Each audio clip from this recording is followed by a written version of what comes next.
How did your journey in the education space start? Journey started in 2012. We started a small batch of 60 students and struggled to get the great students because great students make great institutions. 60 became, 600, 700 today because beauty of Bangalore is it offers opportunity. It also offers challenges. There were instances, yes, I also made calls to few people, can I come and work for you? And yes, when I came to Bangalore from Hubli, I had a strong intent is, if not today, at least after a decade from now, let me have my own college. As long as you get good numbers, admissions, starting from the first year to say first 3-4 years, you are part of the show. If you struggle initial 2-3 years getting the good numbers, then the struggle multiplies because there are players. We were not able to serve the salaries on time. Yes, then what happened is we never gave up. Recently in Times Business School Survey, we are ranked among top 100 business schools. Hello everyone, welcome to the Eduvoice show, जहाँ पे हम education institute owners, college chairmans, university chancellors को लेके आते हैं और सुनते हैं उनकी स्टोरी. व्हाट्स देयर स्टोरी, कैसे उन्होंने स्टार्ट किया, कैसे वो पूरा सिस्टम रन कर रहे हैं.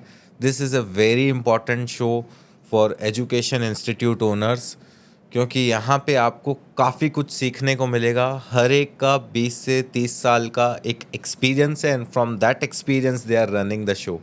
So today I would like to introduce Dr. Venkatesh from AIMS IBS. Especially he came today from Bangalore and to share his insights with us. So Dr. Venkatesh, thank you sir for accepting my invite and coming all down to Jodhpur. It's really great. तो सबसे पहले तो sir मैं ये पूछना चाहूँगा, Jodhpur airport पे आते ही सबसे पहले क्या देखा आपने? Okay. The moment I came to Jodhpur airport, I was trying to see the beauty of airport which is naturally maintained. बहुत छोटा सा एयरपोर्ट है हमारा. Very small, very cute. Army वालों का एयरपोर्ट है, एंड आर्मी ने हमें दे रखा है to use. Yes. But I was feeling, because we had a small airport in Bangalore also earlier. I was trying to go back to that kind of scenario where, yes, you feel homely when you see small airports managed by armies. And of course, there are a lot of transformation that has happened to airports, but this is too good, and you really feel fresh when you see this kind of airports. Great, sir. Yes, Great. yes. So you came to Jodhpur from all across from Bangalore. So when you were traveling, you wake up at 3 today. So what were the thoughts in your mind that you are going from Bangalore to Jodhpur just to meet a company or just to meet a digital agency? What were your thoughts at that time? Yes. Yeah. Over the call we had few discussions आपके साथ, और after that I started thinking about, yes, what can be the intent of this person who started Mediagarh. And it is very important for all of us to understand anybody's intent, being in particular business or being in particular profession. So I did my research about you and your organization, and I understood your vision, I understood your intent, and then I thought, let me meet this person. Okay. Yes, opportunities which are mutually beneficial to both of us, we will explore definitely. That's need of the hour. But what is important, meeting people with strong intent in a business that they are into, that too aligning intent to the vision of the organization, Mediagarh's vision, which talks about making education institutions grow, which is the simplest form that I understood your vision. Since we are in education, we thought, let us meet this person. So that is one. Then also kind of exchange the thoughts, because life is all about learning from each other. So main agenda is to meet you, then learn from you, exchange the thoughts, and help the student community. Definitely. Yes. Sure, sir. Yes. That was so nice of you. Now let's start from your journey, because today we will talk about you. So first thing, let's rewind a bit. Yes. How did your journey in the education space start? Okay. Like from the starting itself, you were like fond of making that I want to make a big college, or what's your story? Yes. Yeah, I would like to split this into 2-3 small steps. Number one, When I was doing my MBA in 98, 2000, yes, I was pretty good in presentations. My marketing professors used to invite me to give presentations quite often. I realized, yes, I can be on the stage and talk something and say present something. Then there was an opportunity where my professor gave me to teach one particular marketing module to BBA students. And then it became 2 modules, 3 modules. And a journey of 2 months or 2.5 months, whatever I taught BBA students, uh, actually made me realize, yes, there is a different strength that I have. Okay, I was so comfortable, I was so happy teaching those modules to BBA students in marketing subject. Then post the result, those same students came back to my professor and requested, yes, let sir continue few more modules. So that's where I got the first seal on my ability. Yes, I can do this. That is one. Then what happened post my MBA? I got into a different domain. I got into fertilizer company because I come from BSc agriculture background. Then after that, I did some training courses. I got into Future Group, worked as manager learning and development. But even when I was working with these 2 companies, I was spending my some time with students in teaching and also having dialogue with them, what they want to do, why they want to do, what is the reason for which they have joined the program, what is the career plan. So when I realized students started coming to me and talking to me about their career plans, apart from the lessons that I used to teach, that is the second confidence that I got. Okay, I can do it. Okay. So yes, I was forced to stay back in Hyderabad because of my job requirement. Then I wanted to be in Bangalore. Came back to Bangalore and then Joined a got an college. opportunity to join a college. Worked as coordinator, HOD, director in various business schools. And yes, when I came to Bangalore from Hubli, I had a strong intent. If not today, at least after a decade from now, let me have my own college. Okay. So that was a strong intent, which was there always, hitting back of my mind, and I started working on that. Okay. So till 2011, I was working with different colleges. 2012, I got a chance to take over a college which was closed in Bangalore, which was not having students. It was only having the name and the infrastructure and the affiliation. That's where I thought, okay, let me take this over. Okay. And journey started in 2012. We started a small batch of 60 students, and 60 became, 600, 700 today. And from the rented premises to our own campus, Your own campus. in city like Bangalore, having a program portfolio of BBA, BCA, BCom, MBA, also planning for PhD programs in next 6 months. Very happy today what we are doing. It's because it is very close to my heart, mentoring students, guiding students, making them capable of taking a big leaps in life. So this is where I like to be. And even today, the day I teach students or the day I'm in the class with students, that's the best day that I will enjoy, and I'll have a nice sleep. So Great. apart from my routine things that I do, yeah. Great story, Yes, sir. yes. I'm very much excited to hear more. Yes. It's really exciting. So now, what's the story behind AIMS? Okay, good. Yes. See, apart from the strong intent of having a business school of different USPs, in place like Bangalore, it is very tough to establish your own infrastructure, your own college. That to a person coming from a tier 2 city in Karnataka and then taking up challenges. So And from a job background. yeah, from the job background, from the agriculture background, the farming background. Today it sounds very simple, but yes, the road that we have traveled was not very simple. It's because, one side, you should compete with people who are already in the business with a great infrastructure and great intellectual, resources. The other side, you have to also struggle in establishing your financial strength. And third, you have to also struggle to get the great students, because great students make great institutions. So we started mapping all these challenges and started beating one by one. Okay. We took one challenge at a time and we worked. We were not having infrastructure. We created infrastructure with the help of our partners, our investors, who are there with me with a great support. Then we started working on the programs. We added the programs. Okay, instead of just MBA, we added the programs. Then we started working on how do we create the fantastic pedagogy which can really bring a transformation into the students. Okay. Because in a setup like business school, it is very important what is the methodology by which we are training the students, which otherwise called as pedagogy in the management term. It's very challenging. Any pedagogy that we would have followed 6 months before would have been old pedagogy, say after 6 months, a year. So you need to think, Think, bringing, rethink, rebuild, rework, delete some of them, add the new things, experiment, and all the experiments will not, we will win all the experiments. Some experiments will miserably fail.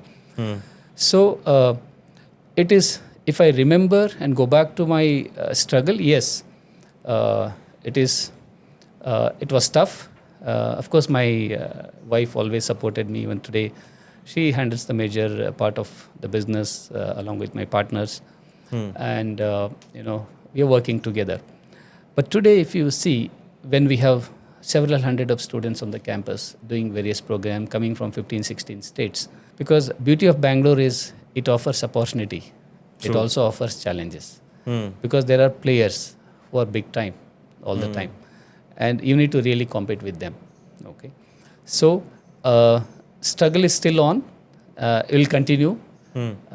We don't know when it ends, but yes, we are enjoying the struggle, and it's part of our main menu in all our meals in the day. And we make sure we work on the eat the frog first principle. We make sure we attend each pain area on the priority and help the students to build their career. Great. Have you ever thought that you would be running an B school when you started your job? Or Yes. I actually, the first 1 decade, I was never imagining, I can think of having a college. It's because I felt it is beyond my ability. But what happened when I came to Bangalore, when I started exploring opportunities, when I started experiencing different roles in different colleges, challenges, I started finding a gap. Yes, there is a possibility of creating college which can be run based on our philosophies, based on our principles, based on our style, giving the best to the students. That's what is missing. It's not that, you charge less so that you're doing a favor to student. No, you charge whatever is reasonable. But still, students should get the value. That value has to be added, rightly said. So that was missing in most of the colleges where I had experience, and I was not having enough control on it because I was not a decision maker. So wanted to be experiencing the role of decision maker so that justice happens to students. Okay, that is the prime agenda by which I started putting a lot of efforts in making my dream stronger and stronger every day. And today I'm very happy. Yes, whatever we feel like adding value to the students in whatever best possible, we're able to do it. Great, sir. Great. So it's a good story that you started and then things came in such a way. Yes. So entrepreneurship and this running the show, starting it from scratch, there must be a lot of challenges you must have seen, you must have faced, and you always been to that dead end hundreds of times. Yes. So any one memory that gives you goosebumps till date? That was the challengeful day. Okay, good. I still remember, a few months in the early years of starting the college, we were not able to serve the salaries on time. And we were thinking, are we in the right, profession? Are we doing the right job? Where are we heading towards? Because, see, if we are not earning, we are okay. But if we are not able to service the team who are taking great pain for you, you feel kind of held up. What is happening? Okay. Yes, then what happened is we never gave up. Okay. There are instances where we took investments at heavy interest rates, we paid the salary, we serviced the students, and then we reached this stage. But there are also instances where we had in 2018 that, due to UGC rules, UGC said universities from other places, say other jurisdiction, are not supposed to offer the programs in the jurisdiction, or say Bangalore jurisdiction. So that's where we got stuck. We were running program from the university, which was not a part of Bangalore jurisdiction. Then university withdrawn the affiliation. Then we don't have the affiliation. That was in 2018. Oh, Okay. 2018. Yes. So then what do we do? Okay, we have everything. Students are there, faculty members are there, and teachers are there. Entire system is set up, but we don't have affiliation to run the admissions. So if at all I'm enrolling the students, for which university I have to enroll was a question mark. Then we had a college and we tied up with them. Then they were able to help us in helping the affiliations. Okay. Those 2 years, 2018 and 19, we were able to sail through with the help of one more college. They gave us some seats and then we did admissions. We were able to sail through those 2 years. Okay. But those 2 years were challenging for us because if I had to get affiliation from Bangalore University, I have to have my own campus, not the rented campus. True. And that was a deadline for us. Within 2 years, we need to find a solution to the campus that has to be owned by us. Then we started hunting for the campuses which were not doing well and which were probably planning to sell or planning to exit from the business.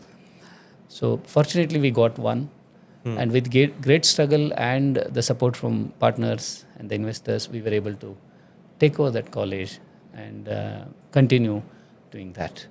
But in 2018, when we lost university, there were instances, yes, I also made calls to a few people, can I come and work for you? Oh. Okay, that was a time when, we thought, yes, it's too much now. Because you cannot imagine creating within, say, 18 months to 2 years' time, you cannot imagine to create your own infrastructure in Bangalore. Because real estate is too much. You cannot really, very expensive. You cannot really handle that too when you don't have sufficient resources to create the infrastructure. But with help of those two batches, we were able to sail through. We were able to create resource. We were able to identify the college which was not doing well and take over. And today, yes, we are. Recently in Times Business School Survey, we are ranked among top 100 business schools.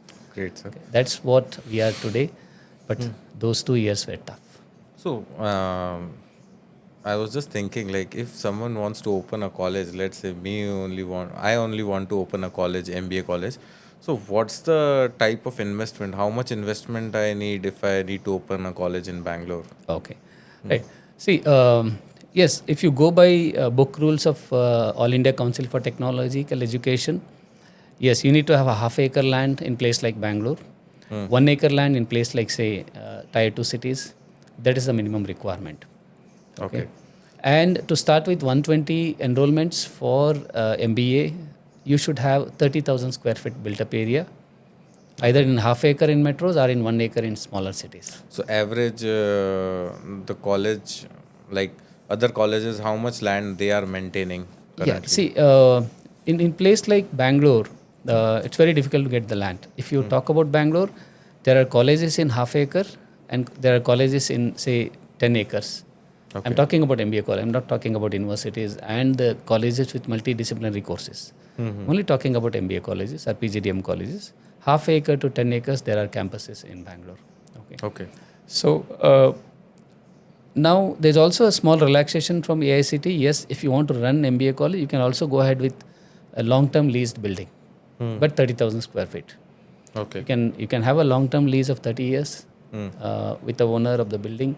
But approximately, if we need to open, so how much investment we need? That's yes. See, I'm not talking about the land cost. Of course, to build 30,000 square feet or say 40,000 square feet, you may have to spend around 8 to 10 crore. 10 crores for that. At the rate of 2,000 rupees per square feet. Then affiliation cost and maybe 1 year running cost. Altogether, probably around 12 crore. 12 crores. You have to establish now, the if cost. I add the cost of land also with that, so it's around 20-25 crores is the cost of land. Yes, minimum 20 crores. So we need around 35 to 40 crores Yes. for the college. Yeah. At least 25 to begin with. I will find some investors for that. Yes, definitely. Yeah. Great. You'll So- get investors. Though. These days, a lot of people are ready to invest in education. Okay. Yeah. Great. I will find some. Yes. So, what are some of the biggest challenges in setting up and running a B school? See, I would like to talk about three-dimensional challenges. Number one, okay, anyone who would like to start a college, what is his strongest intent? For what reason he is starting? That means our side of challenges. If I am planning to start a college, challenges that belongs to me. What is my intent? And why am I doing this? And what experience I carry in running the business school? Okay. If you look at it, it's very simple. As long as you get good numbers, admissions, starting from the first year to say first 3-4 years, you are part of the show. If you struggle initial 2-3 years getting the good numbers, then the struggle multiplies. Okay. Okay, that. Then yes, people who are say founders, directors, have to have a bit of know-how about how academics can be managed, how the placement can be managed, how admissions can be managed. Okay, a bit of know-how, not necessarily that you should come with that experience. It's a bit of know-how and more of common sense. We can still run the business schools because all the department can be taken care by people who will be employed. Okay. Okay. But very important is first 3 years, are we hitting 80% of our intake? If that gets through, then entire show becomes very easy. Okay. So, That is first challenge is Challenge. that. Second, construct building, then take permissions, affiliations from government, state government, universities. Yeah, there are some small challenges because process get delayed sometime. But it's much better today. Whether it is AICT or local universities are very fast, and they're also technologically savvy today, and they do it very fast. There's no much delays like earlier. Yes, that's very, very important. But actual struggle begins. Okay, is it all about getting first 3 intakes, or is it beyond that? What do we do with the first 3 intake students in terms of their career? And where will they go? Okay. That's very important. That is very important to hold our business for the long term. First challenge to get 80% of the Yeah. students. Second is, those 80% students, where will they go? Go into companies Yes. ultimately. And where will they go depends on what kind of training we offer them Okay. and what kind of companies that we bring. Because see, sometimes getting companies is easier than training students for the company. Right? Because initial years when you start a new college, we may not get all quality students. We may get students who are of not quality. Then you have a company, great company offering 10-15 lakhs, but you don't have a students getting selected. Then there's a big gap. So the stage when you reach in this domain, you should get quality students and your rejection ratio should come down by the companies. That indicates, yes, you are on the next stage. That means you should have quality students coming in. And quality students will come when your brand is built and when your reputation is built, when your industry network is strong, when your professors are great. Only then the quality students will come. Okay. Yes. All are interlinked. So Great. So it's a circle. Yeah, circle, yes. Like what we say in admissions, like clients can get admissions only when they have these 3 frameworks. Yes. One is the marketing framework. Yes. Then is the credibility framework. Yes. And third is the counseling framework. yes. If these 3 are like properly working, then Yes. definitely you can get admissions. So same way you said me about this. So sir, how do you balance this educational quality with student expectations for placements mainly? Okay, good. See, this is like, this question is very, very critical and very nice question. I'll tell you. It's like whenever you have students coming in for any batch, you are expecting them to win 100-meter running race, but 50% are disabled. So I think you're trying to get me what I'm trying to say. True. They're not even capable of running, but you're expecting them to win the 100 meters running race. So how do you help them? Yes. So what matters to the people who manage the institution is how are they really going to map the student qualities. That means I have seen many colleges start working on the placement when the students are into second semester end or the third semester beginning. That will not work.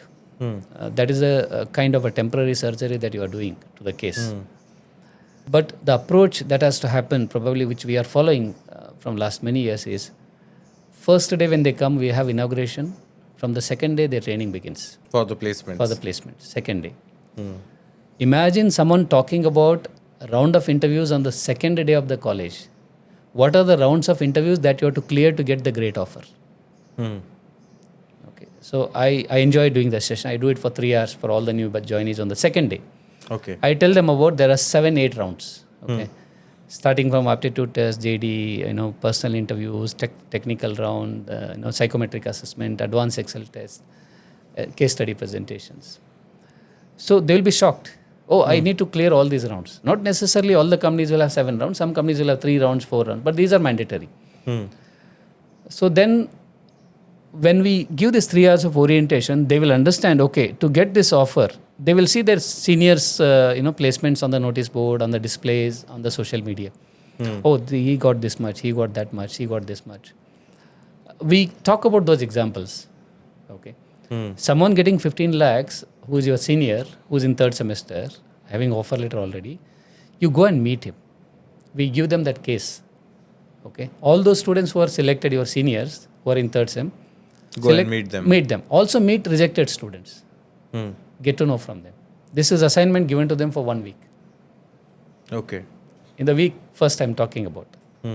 Then after the weeks of analysis, on Monday, next Monday again I meet them for 3 hours and randomly ask them to present what is their learning of last week. So if you see the kind of points they come up, okay, they're actually great eye-openers for all of us, including them. Okay. In the concluding session, what we do, the second Monday, the next Monday, is I'll take 10 students, ask them, okay, you know who got 15 lakhs, you know who got rejected in 3 interviews. Both of them you have met. What is your plan of action? Okay. So many students speak about it. Sir, from today I will start practicing aptitude papers. I will start working on GD topics. I will start preparing on my self-introduction. Okay, I'll start preparing my LinkedIn profile. See, in 1 week, you see the transformation. The kind of assignments given, the kind of orientation given. They will tell you the next Monday of the joining, okay, how they want to prepare for next 1 year. Or say 13, 14 months. Because after 14 months, they start attending interviews. Okay. So this kind of orientation is possible when management, our teachers, other trainers in the college think about, okay, how to train them. Final Yes. placements. Okay. So they get to know, yes, these are the things we have to work on. We get to know on which we have to train them. Then we do level 1 assessment on 7 criteria. Okay. So they will come to know. There's a dashboard created. Okay, how much I am rated on GD, how much I am rated on mock interview, how much I am rated on aptitude, advanced Excel skills, and concepts. So first week we do level 1 assessment. Experts will do level 1 assessment. Next week we'll display the results of level 1 assessment, and results will say GD selected or rejected.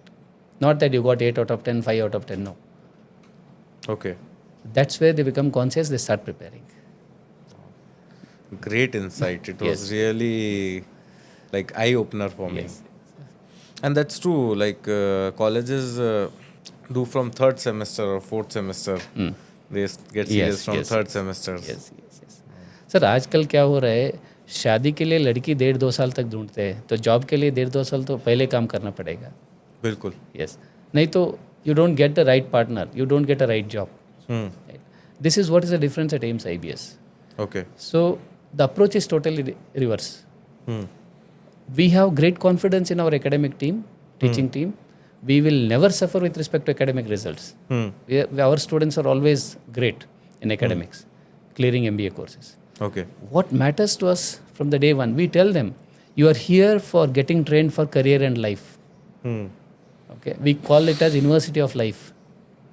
Okay, yes, so, as a byproduct, you also pass MBA. This is the approach that we follow, and we tell them from the day one, so that they give more importance to the career training, or equal importance to the career training. Sir मुझे लगता है आपको ना उन सब लोगों के साथ बिठाना चाहिए जो आज के टाइम में वो जेनजीज बोल रहे हैं ना कि MBA degree is a waste, MBA degree is it worth it, is it really required.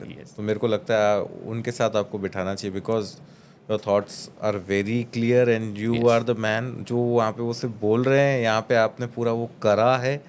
And each and every word of yours is giving a clear insight that yes, you have done that from the scratch and you have experienced that. That's really incredible. So I request, all most of the colleges should find out, do a local innovation in terms of pedagogy. It's all about pedagogy. Sir, I'll tell you, you take X student who is weak in GD, rejected on Monday. You take a challenge. By Saturday, he will clear the GD round. It is possible. It is possible for two reasons. Number one, make that student realize you have to clear that round.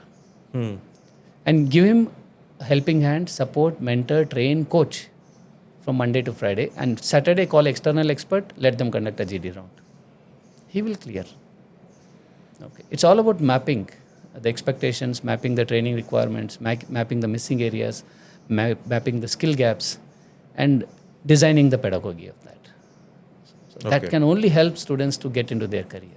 Sir, is it tougher to run an MBA college today than it was 10 years ago? What are your thoughts on that? Yes. It's definitely tougher from 3 dimensions. Number one, as you said, Gen Zs. Very tough to manage Gen Zs. Okay. From the student dimension. It's because we remember we reading, 2-3 books for clearing one subject in MBA. And today they will go through the presentations on the WhatsApp. They will have PPTs on the WhatsApp. They will study those WhatsApp and write the examinations. Because they don't have patience to read the books.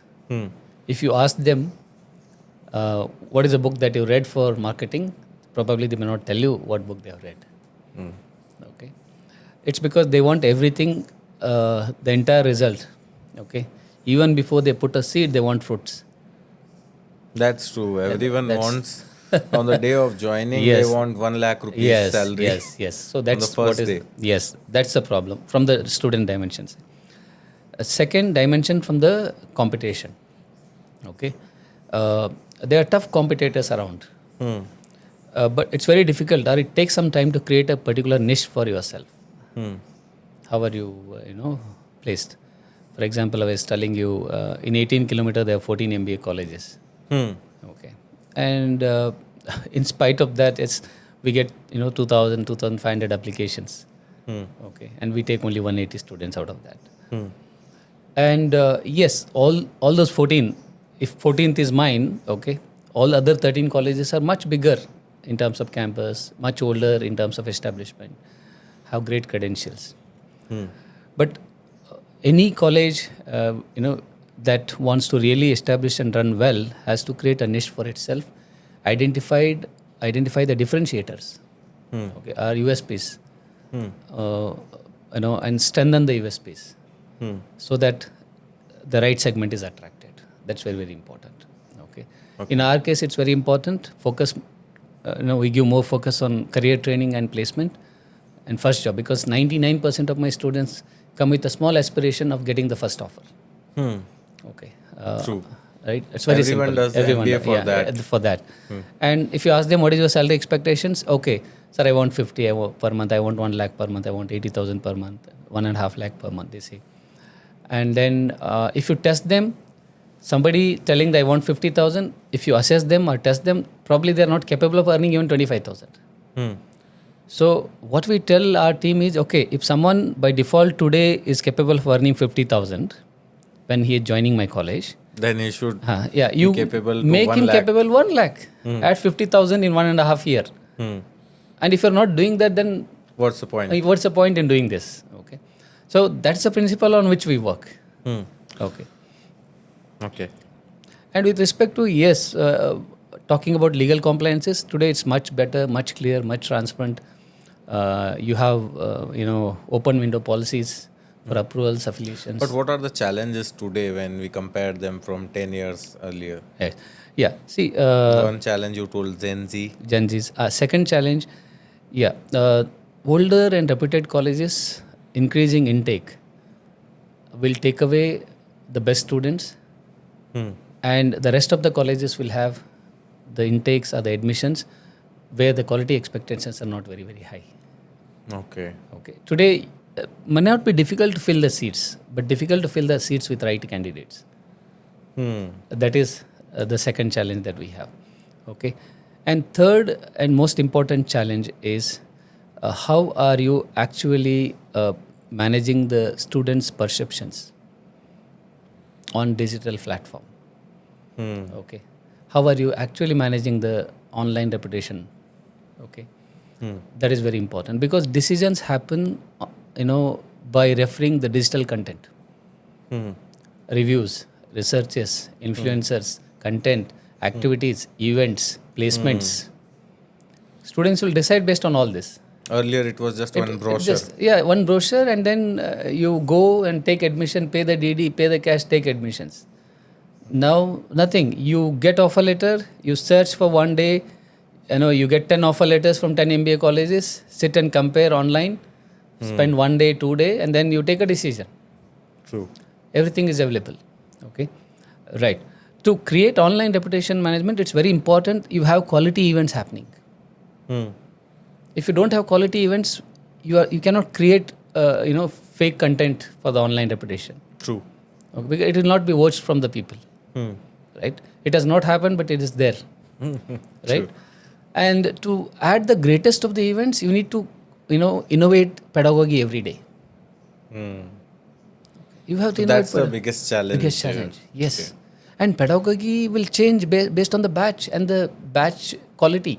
And requirements of the companies. Yes. What has worked for you last batch will not work for this batch.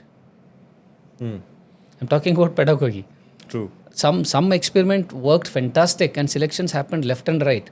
May not work to this batch. Then you are stuck. What is the new plan? Okay.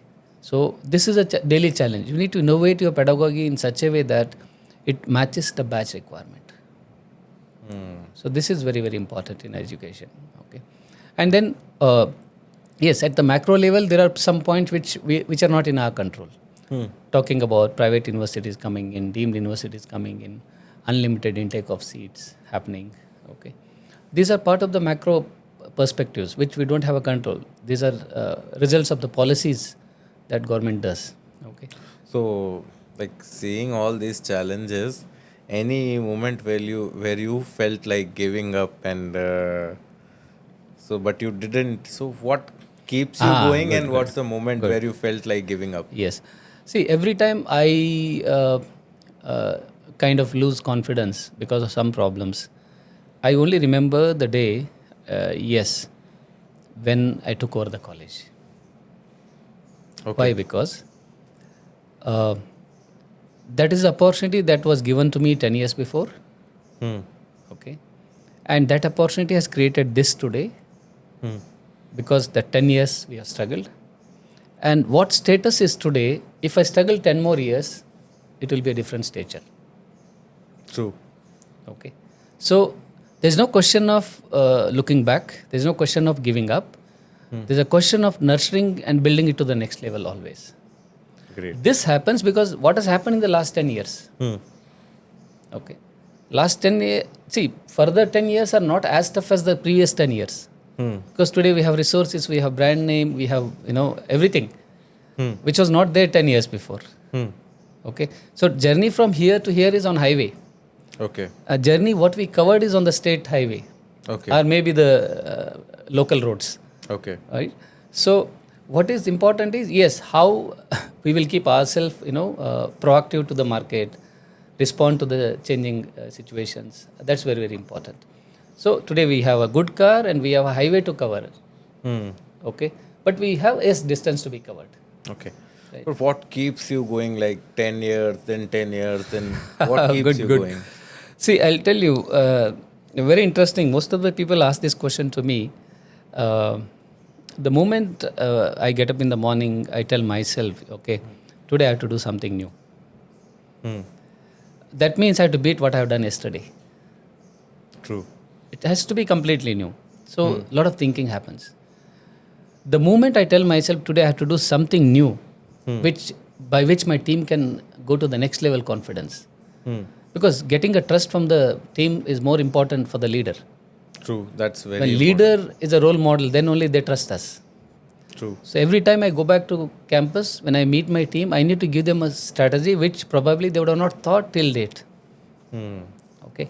To arrive at that kind of strategy or the plan, whatever you call it as, you have to fuel yourself with a lot of positivity in the morning. Okay. Tell yourself 10 times, today is going to be my great day. Today I am going to do something different, because of which my students will have a different career. Okay. You tell this 10 times till you reach the campus, you will forget that you have covered last 15 years. Okay. Then that day becomes important. Great.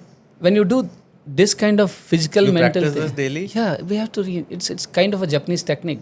Okay, Kaizen, Zen, Zen meditation. It's called as Zen meditation. It talks about reinforcing yourself with a lot of positivity every day. So you write that, or you just No, I keep just on- tell myself, I'll just do something new today, which will give a great career to my students, which will inspire my team. I don't know what I'll do, but then I'll start mapping. Okay, what is going wrong in which department? How can I touch base with a creative strategy? How can I solve it? Fix it with a great strategy. Then you are next level. Wow. Yeah. So when you do this for today, you forget last 10 years you have struggled, because you are deeply into the today. Okay. That's very important. You are in today's quotient, which will not talk about your previous quotient.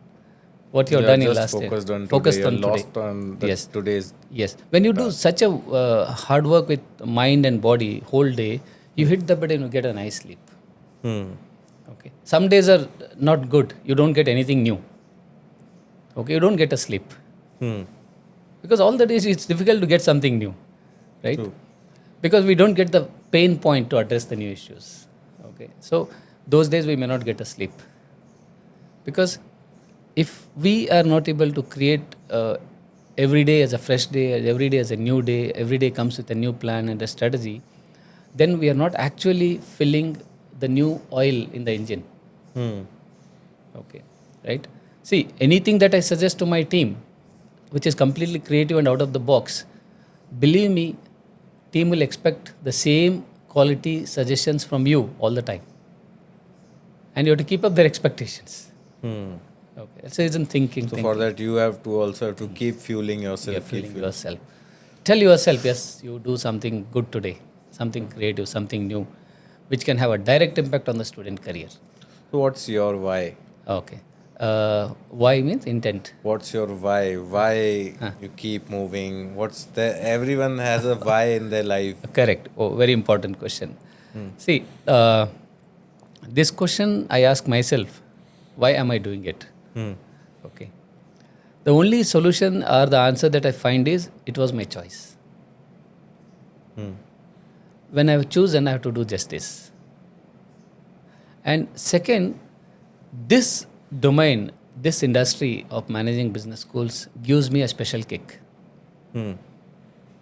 Especially when we see students coming with offer letters, coming with sweets, touching our feet, hugging us, tears into their eyes, right?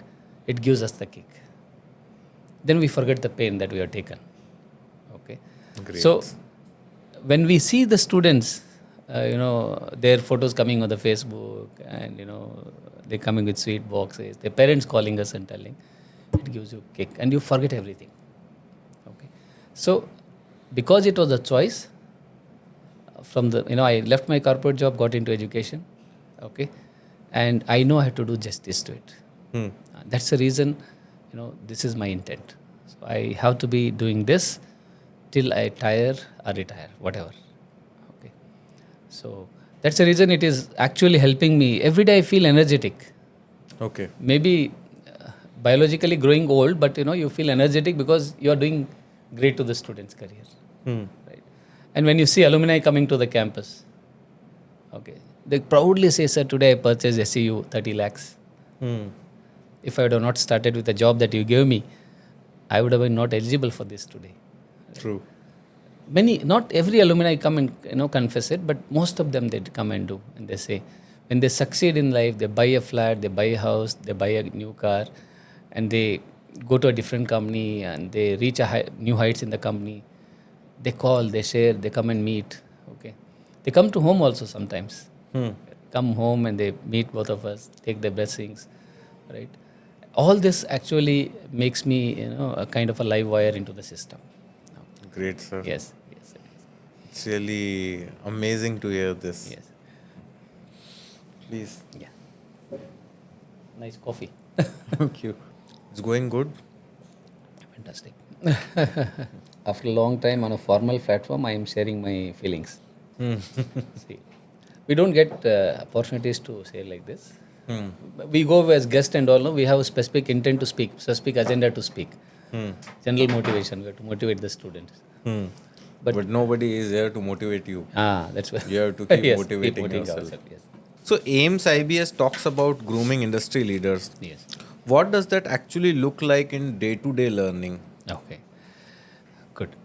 See, from the student's perspective, okay, how much of that they are learning, what industry wants. Suppose you start a session at 9:15 and you end it at 4:15. Okay. In these 5 or 6 hours of time, okay, when they come out of the classrooms at 4:30, they have to ask themselves, what did I learn today which is expected out of me from the industry? Okay. So, are you running theory classes entire day? Is one dimension to it. Are you actually adding a flavor to it, which is actually preparing them for the interview rounds or preparing them for the industry? Okay. Okay, right. If your day is packed or balanced with all these three components, then students will definitely carry the best thing that they want it to be exhibited in the industry or in the company interviews that they attend. Okay, so we also categorically ask the questions: how close are you in cracking your first offer? Okay, so a normal case of time, okay, student, if you ask this question in the first semester, second month, how close are you towards your final offer letter? Sir, I can only clear aptitude test today. I'm not sure of clearing GD or personal interview or technical round. This type of testing you do Yes, regular? we do. That's what we regularly get in. That's the reason I get into classes most of the time. I spend 3 hours in a week. Because every time I start my class asking this question, okay, I'm meeting you after 10 days, how close are you towards your final offer? Consciousness you have to create. They have to ask themselves. And I tell them, ask this question to yourself. Every day morning you get up, am I at least 1 inch closer to my final offer? Okay. You are definitely close to clear your MBA subjects. I know you are preparing or attending classes, you are writing assignments, you are writing tests. But are you really close to your final offer? Final offer. That's most important. Most important. And that's a simple agenda for our students. Okay. Right. So, that being a case, when we ask this kind of questions to them, we actually, tell the students to derive certain things from certain things. Okay. For example, I'll tell you, we'll take a class on, master class on how CEOs manage their time. Right. How Elon Musk manages the time. Right. And master class on, 10 reasons why students get rejected. Okay. Right. Only these things. And master class on how to win the interviewer in the first question. That's really amazing. Tell me about yourself is the first question that any interview will ask you. How do you win? Because make and break happens there only. Most of the selections are done in the first question itself. True. That's one. Then we also ask them how close or how effective is your LinkedIn profile today. Is it making some sense to industry people? Is anyone interested to see at your profile? That means, are you adding that kind of stuff? To add, are you doing those stuffs? Right? So these kind of questions, these questions are called very very important important to and trigger their mind. mainly practical, Practical questions. questions. Very, very important. Okay. So by doing this, we try to take them very close to the industry. And of course, every week we have industry people coming in. They share their wisdom, they motivate, they mentor them. We have mentoring concept by the industry experts. We have mentoring by alumni coming in. And we have academic mentoring happening from the academic teachers. Okay. Which works very rigorously. Mentoring works very rigorously. That's the only way when students will express themselves in a better way. We'll understand them better way and work on them. Okay. And what does success look like for your students to you mainly? Okay, so very interesting. Placements or Yes. See, we work on one concept. Of course, you'll find the article on my LinkedIn page on this. There's something called as knowledge, attitude, skill, habits, integrity, values. These are the elements. Okay. Yeah. One is, yes, I will be really happy when student comes to me and says, yes, sir, I got offer. Okay, very happy. Thank you. Number two, I'll also ask him a question. Okay, how many years you can sustain this job? I got an offer. Do I sustain it for a year, 2 years, 3 years, 4 years? That's very important. If I leave a job in 1 year, next question is tough for me. The next hiring person will ask me, why did you leave a job in 1 year? Whom do you blame? Okay. So sustaining on the job for 3 years, 4 years, 5 years. So I will tell them getting the job is important, but sustaining the first job for say 3 to 5 years is more important. okay. Okay. Then you are taking care of your certain elements like knowledge, skill, attitude, right? But you have to also take care of your values, your integrity, and your habits. Okay. So tangible thing is job. Job. And second intangible is overall how Yes. that How student are has you as a transformed person? How are you as a person? in his whole life. Yes, yes. So when you are working in a company, your boss should always appreciate you as a person, not your skills. Skills, okay, you lack a skills, yes, your boss will give you 8 hours training, you develop that skill. How are you as a person is your values, your integrity, your habits, your attitude. And most of the companies hire people for this. True. Because they know if they lack a skill, they can train them. But training on other areas is always tough, which are the soft side of the personality. Okay. So for me, my student success is number one, he should sustain the job. If he sustains a job, say for 3 to 5 years, the first job, that means he is practicing everything, values, right? Great attitude. Otherwise, he will have a reason to leave. Our company will remove him, right? So for me, success is how he balances all these elements. Okay. That's a success. Great, sir. Now, is AIMS IBS different from hundreds of other MBA schools in India? Okay, good. One thing I know that you are training them placements from day one. Yes. Yeah, I think it's very interesting question. And I don't want to answer this question with tangible differentiators. I can answer this question with a feeling that the emotional answer called as we feel for them. We feel for their investment. We feel for their parents' expectations. And we respond to it proactively. That's how we are different. Great.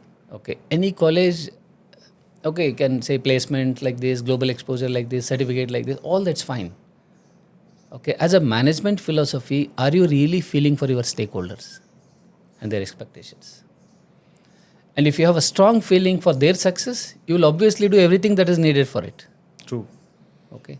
So our strength or our differentiator is we really feel for our students and their expectations and parents and their expectations, and we truly respect the parents' investment.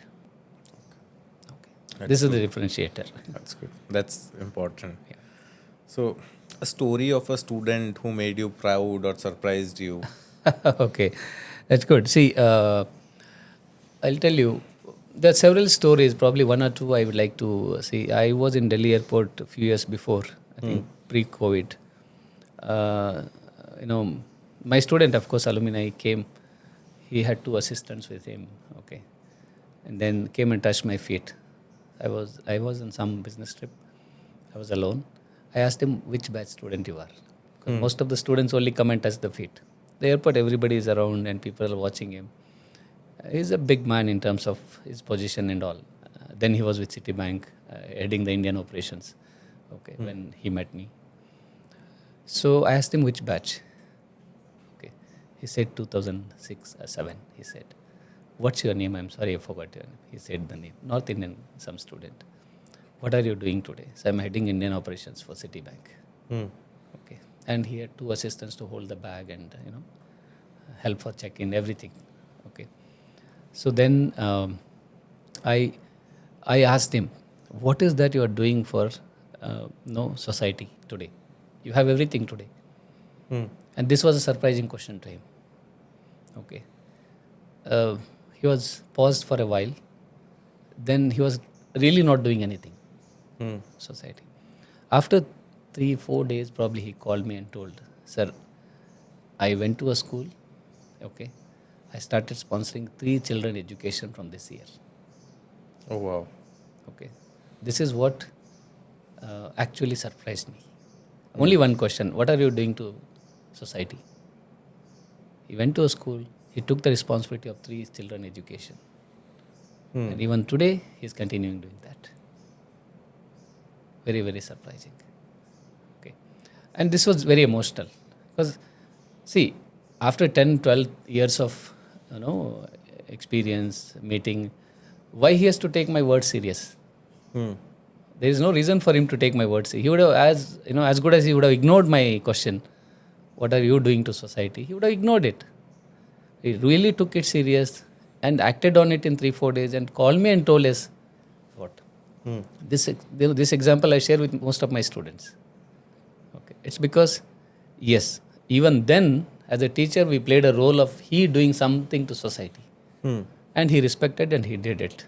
Okay. And that's very surprising and very touching. Someone taking words seriously and doing something. And sponsoring 3 children education is not easy job these days. Tough. It's tough. Yes. It's great, sir. Yes. It's great. Yeah. So how do you see the AI wave impacting MBA education? Okay, good. Yeah, see, whenever we have such waves, because there are a lot of waves, and this is one of those waves that has come in. It has different cycles. Any wave coming in will have a different cycle. Okay. Say, for example, tsunami came in long back, and today we know how to predict tsunami. Okay. But that time we got panicked, right? So, like that, initially we get panicked. Stage 1, we get panicked. Maybe before that, we are clueless what happens. When we know the impacts which are against us, then we get panicked. And stage 3, we will carry the panicness for a long time, but stage 3, we start preparing how to handle this panic situation. Okay? True. Right? And stage 4, we have had strategies and solutions to handle this panic. And stage 5, we are normal, back to the normalcy. It's normal. Okay. So, yes, if you ask me personally, anybody should take waves like this. Okay, it's just a wave. What happened in Corona? It's something which is out of control. Every employee in the government was struggling to manage it. Right? But today, out of it. So, we should enjoy these 4 stages of panicness or the waves. Okay, take something positives from there, implement it, work on it, and go ahead doing it. Okay, yes. But whenever such waves comes, if we don't respond to the learnings of it, or if you don't encash the positives of it, then we are at fault. We need to do that. That's very, very important. So even now, this AI wave is for our benefit. It's definitely for our benefit. Okay. Even education as an industry can have a lot of benefits. Okay. Because of this technology. Right. Benefits, maybe today we are not able to see the direct benefits, but in the future we can see the direct benefits. What do you think? Are students today prepared for this AI? Yes. Led business roles? Yes. See, students, since it is in the stage 1 of its wave, okay, and not only students, even the colleges have to prepare themselves to prepare the students.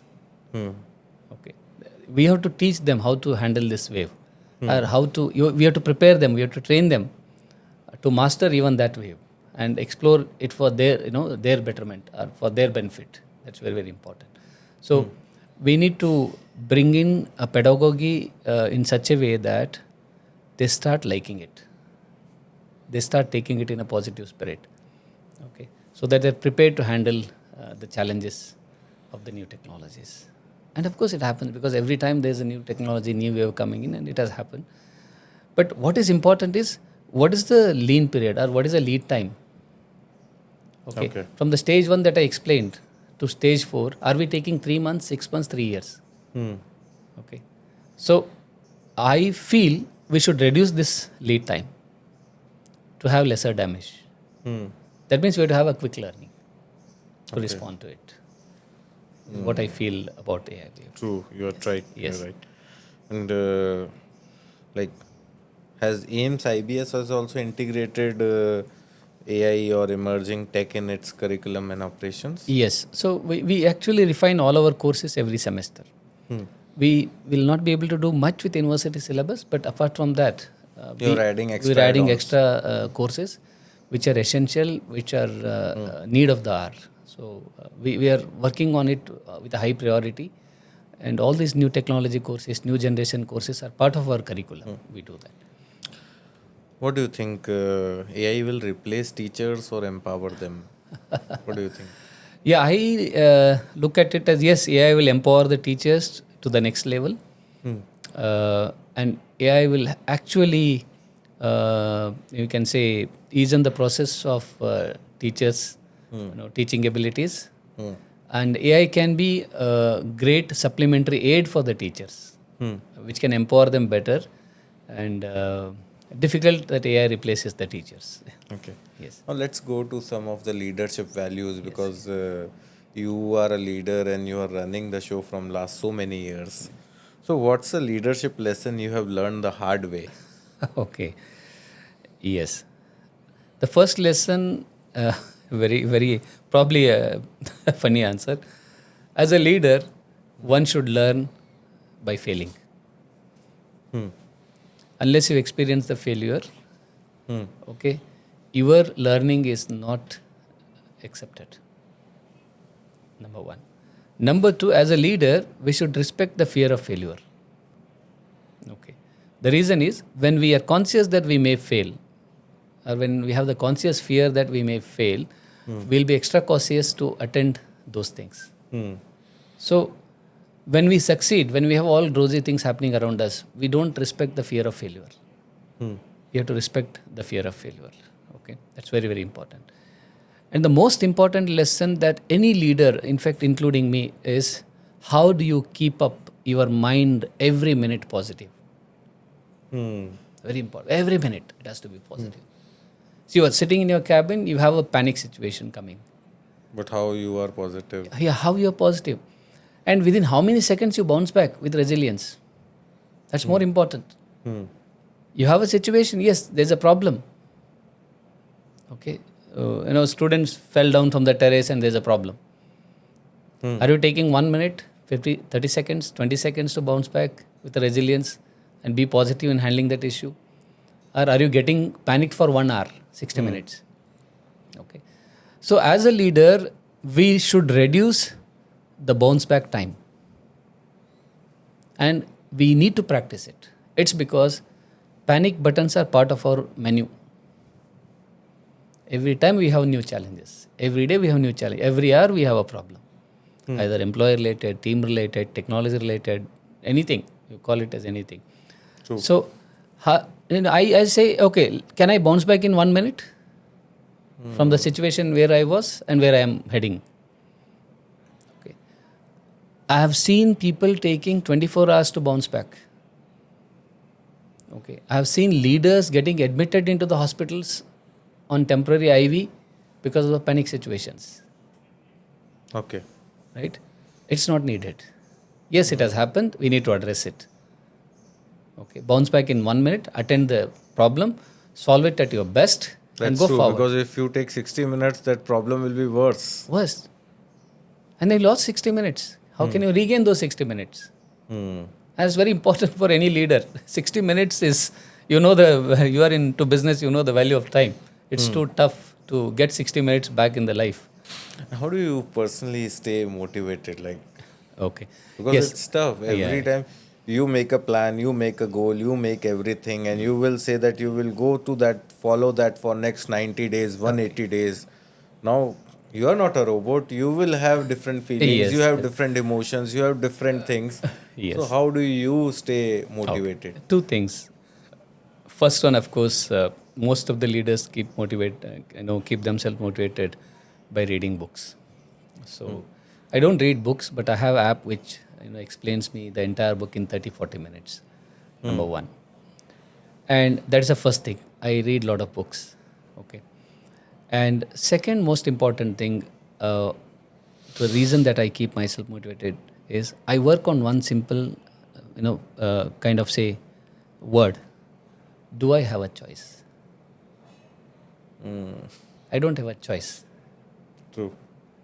Do I have a choice to be demotivated? No. I have to be motivated. So when I ask myself, do I have a choice? Then you don't need any motivation. You have to motivate yourself. Okay. So most of the time, this is the word which motivates me. Okay. It's like, it is by default. If I ask myself, do I have a choice? Yes. Smile at it, solve it, go ahead. It's because we are chosen. This profession, what we are in, we are chosen. True. Nobody forced on us. Right? So I don't have a choice to be demotivated. So ask yourself, do I have a choice? Bounce back with the smallest possible time and address it. Great. So, you are motivated. Now, let's talk about team. Yes. What are the values you try to instill your team at AIMS IBS? Okay, good. Yeah, two things that I try to instill. Number one, I practice heavily, respecting and trusting my team. Okay. Yes, there are instances where I'm not happy with what they perform, what skills they have, what mistakes they do. Okay. But in spite of all that, when we respect them, when we trust them, and when we call them and meet them, discuss across the tea that this would have been done better in this way, then they realize, yes, there's a mistake that I have done. So, sir is trying to tell me this. Okay. But whenever this situation comes in, when we have advised someone on some mistakes that they have done, we will make sure he will not recollect it any time beyond it. Okay. That means probably I will have a simple kind of technique. Suppose X has done a mistake. Okay, I have two choices. Do I find a Y to give the next task, or do I still instill the confidence in the X and give a task? I follow the second one. Okay. Okay. Then what happens? They become more conscious. In spite of my previous mistakes, this is coming to me. Let me do it. So once they are assigned 2-3 different tasks like this, their confidence goes up. They become very close. They get connected cordially to us, and then they perform well. Okay. It's amazing transformation. It's very, very important. And there are many people who ask me, sir, can I do it? You are assigning to me, can I do it? Right? You are the best person to do it. True. Right? If you're not getting anything, come back to me, I'll help you. But you are the best person to do it. Right? So trusting them, respecting them, elevating their confidence and showing that we have a lot of confidence in their abilities is something which by these of all these three things or four things I'm trying to manage the team. One life mantra that you will follow no matter what. Okay. Yeah, the simplest life mantra, of course, is for most of them, never give up. Never give up. The reason is, we have one life and let's do best out of it. Okay. It's because it's very simple. Never give up is very simple. But, attached to it, there are many things that you have to do. Like you said, how do you motivate yourself is one of them. How do you keep yourself energetic all the days, all the days in the year. So all they're attached to this. When you say never give up, that's it. No problem. True. That's true. Well, let's have some quick rapid fire Yes. questions. Yeah, good. One book which every MBA student should read. 5 a.m. club. 5 a.m. club, great. Do you think Gen Zs would read that and follow that? Yes. For them, it is most wanted. One business leader you admire? I admire, say, Ratan Tata for his values. Okay. Worst advice you have ever received? Worst advice I've ever received is from my mutual fund consultant. Sometime. If not an educator, you would be Teacher. teacher. Just But teacher. if not an If educator, not an educator. If not an educator, I would be preferably agriculturist. agriculturist. So which crop you would like to grow? Yeah, I believe in growing the crop which are commercial in nature. Like, saffron. No, Yeah, nowadays people are growing saffron in a room. That's why I yeah, they're said. growing saffron in the room. And more importantly, organic farming. Yes, Organic farming. And Bangalore or Jodhpur, which has better food? Of course, Jodhpur. Thank you. Yes. So now let's go for what's the future of AIMS IBS? Okay. Where do you see AIMS IBS in the next 5 years? Yes. See, we have kept simple milestones. Okay. Because, yes, we are working very hard on quality accreditations. Say NAC, NBA, NIRF, AACSB. These are our immediate priorities in terms of achieving the simple milestones for the institute. Yes, few years down the line, we would like to see, having several thousand applications coming in and rejecting more candidates and selecting what we want. Okay, that's the second thing that we want to see. And third thing, we want stakeholders to look at our institute as the best value institute. Okay. True. Okay, that's very, very important. Third thing. And the fourth thing, yes, we want to establish next level campus, which will be more self-sustained, offers better vibrancy for the students. So these are few things that are there in mind with a milestone of, say, 5 years. Definitely you will achieve. Yeah, thank you. Thank you very much. If a young founder asked you, I want to start a college, what would you say? Okay, good. So I will tell him to do a small exercise on the white paper. Okay. List all possible reasons why you want to do a college on one side. And list on the other side of the paper, list all the things or all the reasons why you don't want to do a college.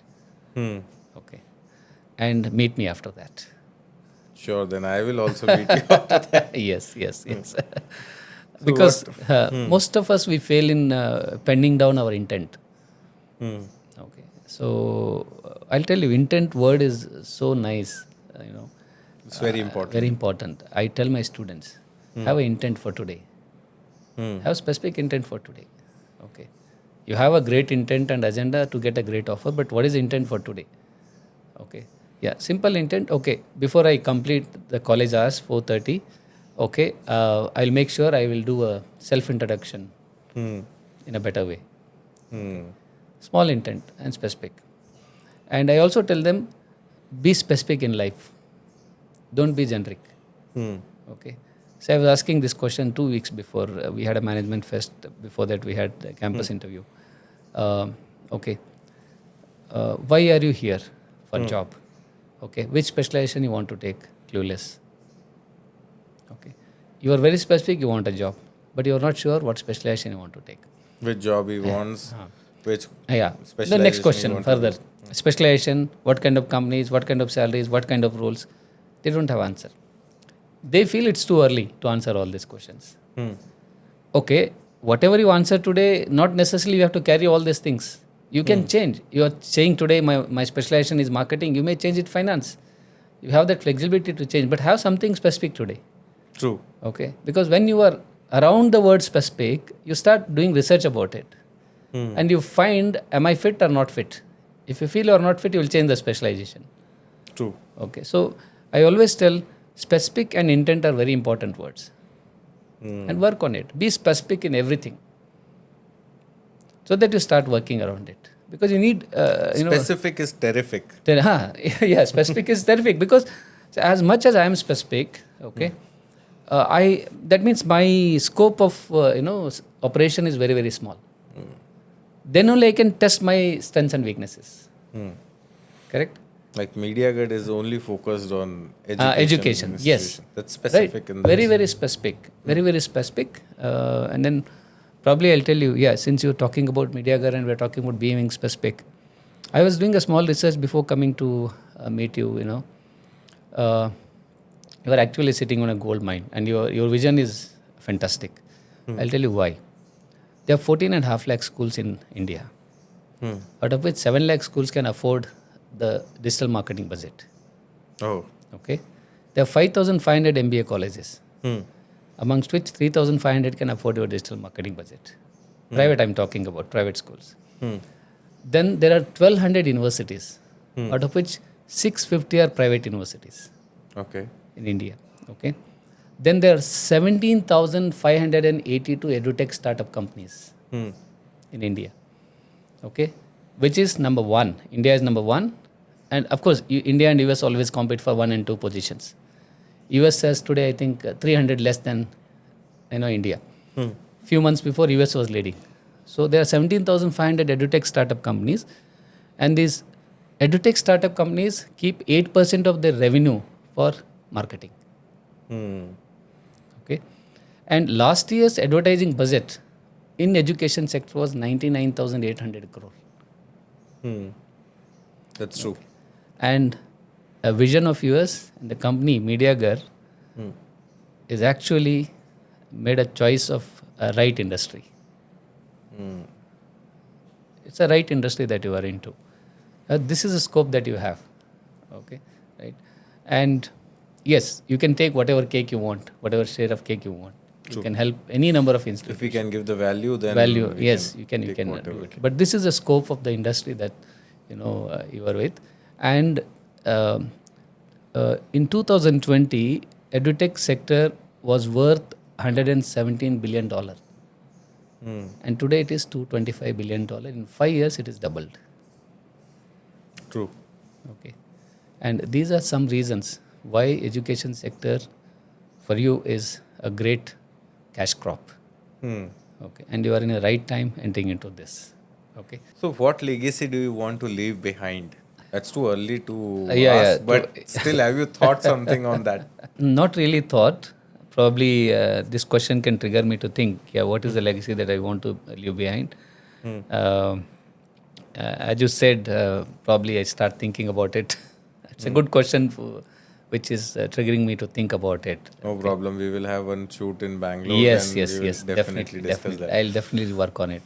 But coming up to, let's talk about something about marketing. Because from an educator's point of view, I want to learn marketing. Because that I can address so many challenges which I also see. Correct.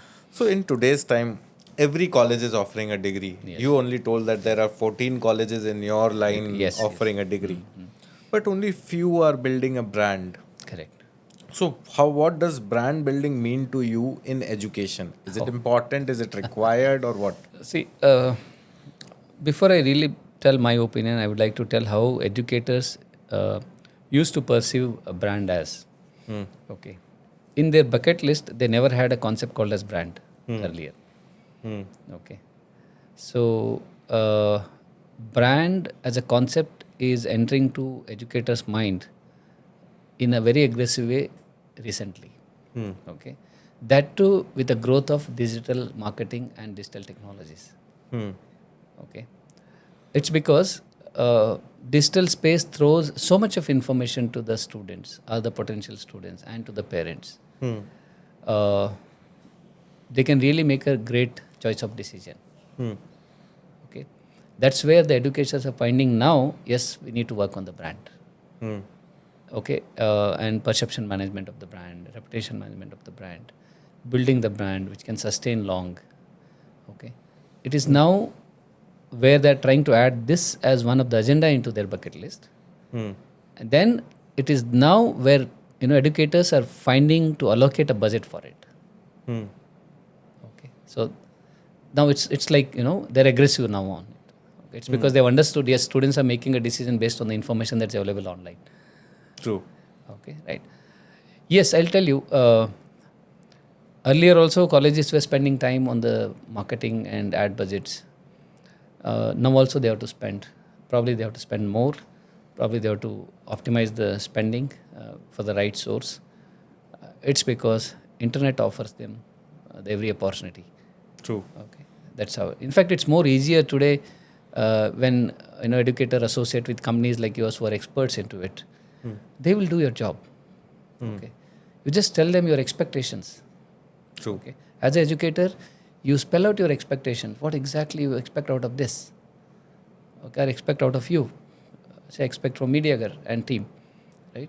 Then Mediagarh will align the expectations to their activity based on their expertise. That means, yes, there are companies like yours who are helping us to take the pain out of us. Okay, take the best help from them. Give your pain to them. They will address the pain area.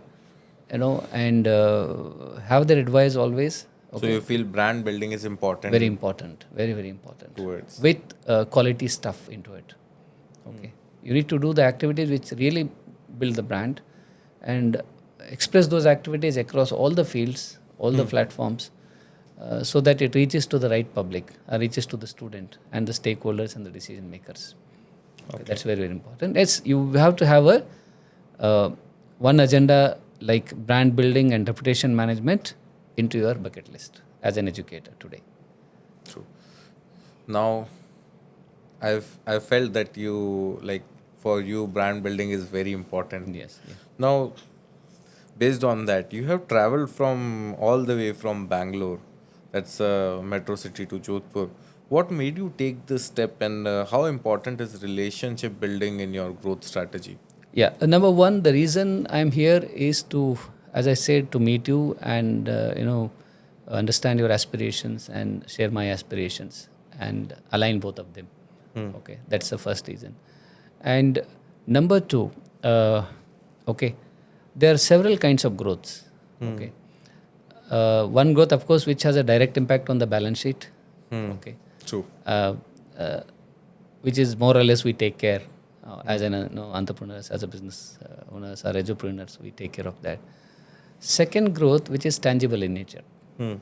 Okay, and that's where I find, yes, you and your company can help us to build a kind of intangible growth. Intangible growth, which can hold water for the roots for a long time. Right? That's very important. True. Right? It's not that you spend money for 1 month, 2 months, 3 months, and then you during admission season get. That's actually. Right. You need to have a drip irrigation system to your brand. As and when, all the time, water gets into the roots. And that keeps the plant green. In a sense, institute green. That we advise to all our clients that Yes. don't start campaigns in the admission season. Correct. Because if you just start campaigns in the admission season, it will cost you more money. Correct, I know. It will give you less results. Correct. And if you do the year-long this drip irrigation technique, Yes. definitely it will give you Yes. fruitful It has to be results. consistent, You have to keep spending. Okay. You have to create a budget for it. You have to create a space for it. Okay. Then only it will help you to, grow the institute from all the dimensions. It's not one-time treatment, you do that. True. What role has marketing played in building AIMS IBS? Okay, What do you good. think? Yeah, I think if you ask me, the first source of getting numbers is word of mouth. Okay, we are pretty good in getting references because most of our students are very happy. Because your placements are Placements are happening, and we take care of them. To the extent I have a number which is exclusive. Okay, which I have one more SIM which I have not got today. It is at home. That is called as placement support hotline number. Okay. So it goes to the students and the parents saying that any problems with your placements, you are free to write your concerns on this number by message with a name. Okay. In 48 hours, they will get a reply for it. Oh, wow. It's a placement hotline number. It's there in my WhatsApp group. This message is sent to all the students. Okay. So Parents are feeling happy about it. Yeah, we have some number where I can express my feeling about my child placement. Students feel comfortable. They know that the number is handled by me. They feel comfortable sharing their concerns. But at the same time, they will only share the genuine concern if the concern is genuine. Because the number is available, they don't write scrap. So they write if it is genuine reason. Okay. I'm getting such a nice inputs from that number. I get. Sometimes those inputs will help me to improve my teamwork. Sometimes those inputs will help me to rework on the training module. Okay. We get such a nice inputs from the students. So one student wrote to me saying that, sir, in the last round where I lost the recent job, okay, he was asking me how many projects you have done in each semester. Okay, right. So now, first semester we never used to give a project because of the schedule being very tight. Now we have added a project in semester 1 also. Okay. Anyway, from semester 2 it is there. Okay, not as part of university requirement, as our curriculum. So these inputs will come. Okay. So somebody says, sir, I'm feeling pretty nervous in attempting aptitude test. Then we have 2 trainers coming in. Then we arrange the personal meeting with both the trainers. Okay. Right? Like this, they keep writing. Okay, but this number is only for that. It doesn't do anything else. Okay, this number is there since 10 years with me. Okay, all the time they can write their concerns, genuine concerns related to their placements. And my team knows about it because they only send a message to the students saying that, okay, this is the number that you have to speak. Team also feels happy when we get the feedback. So small things, but this can give a lot of confidence, a lot of support. And when they come as alumni with a great position, they say, sir, your number is amazing. We were able to connect to you directly and express our concerns, and you used to reply and all that. A small initiation. Okay. I have to just check the message and take it forward. That's it. But you have to have a dedicated number for it. Otherwise, you will miss it on the same number. That way. So that's how it is. So Great. well, But when we talk about marketing for AIMS IBS, how does that help in it's where it is today? okay, good. Yes. See, we spend not heavy budget. We spend budget on digital marketing. Okay, and we also spend budget on lead aggregators. We have Shiksha, College Dunia, and all those College Search, College Deco, all those lead aggregators are there. We spend marketing on that. Okay, and we also do certain events which are on the ground, which will not directly help marketing but indirectly help creating awareness about the programs that we do, right? But as such, I'll tell you, in most of the colleges, marketing is confined to converting leads to admissions. Okay, we are not able to explore all the agendas of marketing. True. Okay, reason may be several. Okay, we are happy with what number of applications we are getting, and we are happy with what numbers we are getting. But when you are trying to elevate your goals to the next level, yes, you have to treat it as a complete package marketing. True. Okay, probably that's a time when agencies like yours can help us in giving a complete package and making it very simple, kind of workable, and helping us to get quality students, helping us to get diversified students. All that can come in, and it has to be a sustained effort. Of course, as I said, we have to invest on marketing and brand building these days, and there is no choice. How do you view digital marketing storytelling as a part of student engagement? Okay. So, yes, as such, we have a concept called as storytelling to the students on various aspects. Yes, we have not tried digital marketing as storytelling. Yes, we take some cases and we do storytelling to them. Probably we can explore with your help. Definitely. Yeah, we can. Your agency can help us to do that better because you are experts in that. Okay, we can take it forward. What do you think? Colleges that ignore branding and visibility today will struggle tomorrow, or what will be their outcome? Yes, I can say they already start struggling. not tomorrow. It's struggle is already there. See, you can see the symptom of struggle, for example. Okay, slow phase of admissions, in the sense speed at which you do month-on-month admissions may not happen all the years. Some years it may change. Number two, quality of students. Number three, diversity of students. Okay. From different states, students coming in. Okay, see, these are some symptoms. If a college is not doing proper Marketing, branding, and ignoring and all that, this is something.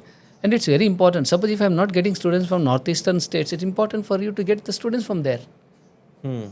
Very important. Okay. True. You shouldn't be happy just you're getting, all your seats filled by, say, 5 states. You try getting from 10 states, 15 states, right? There's a diversity. And diversity can also bring us a lot of indirect successes. Okay, in terms of better placements happening, in terms of students achieving a lot of things on the campus, right? All that can come. Yes, we need to have an exclusive department or say mental space for educators to create a mental space to spend time and resources on branding and marketing. Marketing. That's important. Yes. One piece of advice to every college founder why investing in your brand is not just an option anymore. Okay. Good. As I said, I always take such examples which are very simple to understand. Okay, right. From the day one or all the time, if you are investing into branding and marketing and online management, reputation management, it's like you are growing, mango tree which gives you fruits in 5 years. Choosing a variety of mango tree. There are mango trees giving fruits after 10 years, 7 years. There are trees today giving fruits after 3 years, right?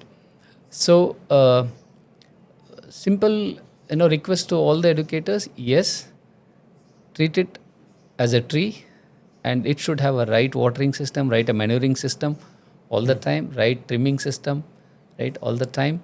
And more precisely, you should give your quality time to build the brand and the image. That's very, very important. Okay, they should, in fact, educators should be oriented or reoriented on branding and reputation management. That's very important these days. True. Now I'm sure if you are not an educator, definitely you would be in agriculture because your examples are all related to agriculture. Though they are good, but now let's take the MBA debate, which is going all across. Tell me one misconception people have about MBA colleges. Okay, good. Yeah, before even talking about colleges, about MBA also there is a misconception. So first of all, they feel, yes, हर घर में MBA है, हर किसी को job मिलेगा, नहीं मिलेगा, ये दूसरी बात है. Okay. So this is happening because they're not seeing value from MBA degree. Okay. Yes, of course, to some extent, the job market squeezes the opportunities for various reasons. Then MBA loses its glitter, for various reasons, right? But MBA as a program, if you see the job opportunities landscape, most of the jobs come from private sectors, MNCs, okay, and private sectors. And private sectors and MNCs prefer MBAs. Unless, there is a particular job which is legal compliance, where you need a law background. Okay, there's a contract research organization, need a MSc background in, whatever, biology, chemistry, whatever. So most of the jobs that are, available today in all these companies, they demand managerial skills, and MBA is one of the sought after program for that, that particular gap which exists. Okay, so it is all wave. I'll tell you. For example, if there's a recession, and if engineering students are not getting jobs in IT industry or related industries, then you see MBA admissions growing. Because 80% engineering students don't like MTech. If there is no job because of whatever reason, they will come to MBA. Whenever there's a recession that has happened, we have always seen the numbers growing. Because a lot of engineering students coming to MBA program. Okay, right? So, most of the time, yes, MBA has no value, is the perception that people carry. And the people who carry, 50% of these people still compromise on MBA program. The reason is they know this is something better out of the options available. At least you can start your career. You can start your career, you can get higher placement maybe. Yes. And if you sustain yourself for 5 years in any job, then companies will ask for you.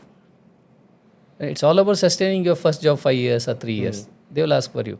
So ultimately, for most of the people, MBA is the best option to get into companies because private and the MNCs are the only company which are offering most of the jobs. Okay, so that's where though they say that MBA is losing its value, but still people compromise getting into MBA, having known the fact at least they will get one job.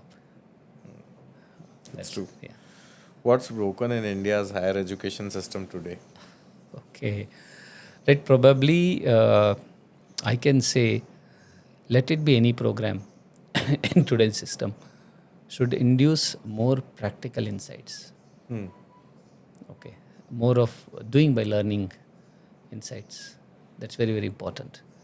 Okay, it's because I'm not denying the fact that concepts are important. Concepts are very important.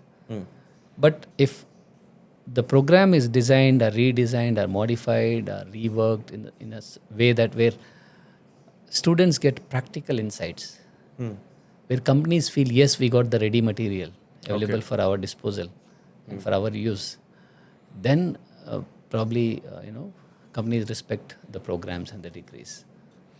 What should every 22-year-old MBA student should stop doing immediately? Okay. Yeah, number one, procrastination. And number two, spending more time on Reels. These are two things that I can suggest them. So MBA cost versus ROI, what do you think? Good. Yeah, it's a very interesting question. In fact, it's very close to my heart. I'll tell you. The biggest question is, how do we calculate the ROI? Okay.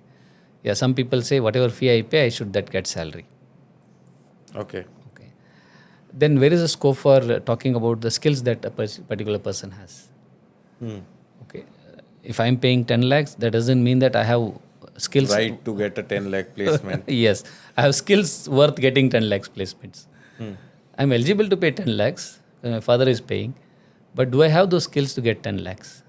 Number one. Number two, okay, if I don't have those skills, okay, across 1.5 year MBA program, how much effort I'm putting to get those skills? Number two. And number three, most important question that I ask this question to the students in the first month itself in my orientation, that, okay, how many interviews you think you need to crack a first offer? 3, 4, 5, 6, 10. Okay. Most of the students outrightly say 3 to 5. Okay. And I know 50% of the students take more than 5. Okay. That's very, very important.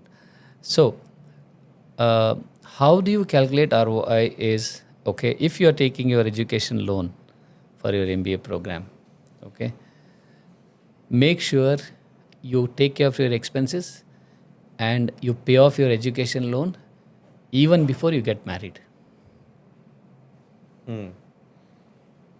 If your college is offering a job which can take care of this simple requirement, that's the best return on investment.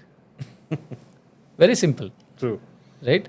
See, once I get married, my expenses are different. By then, my salary would have grown. But your expenses will also grow. Take education loan, you clear it. Maybe keep a target of 2 years, 3 years, clear it. Okay?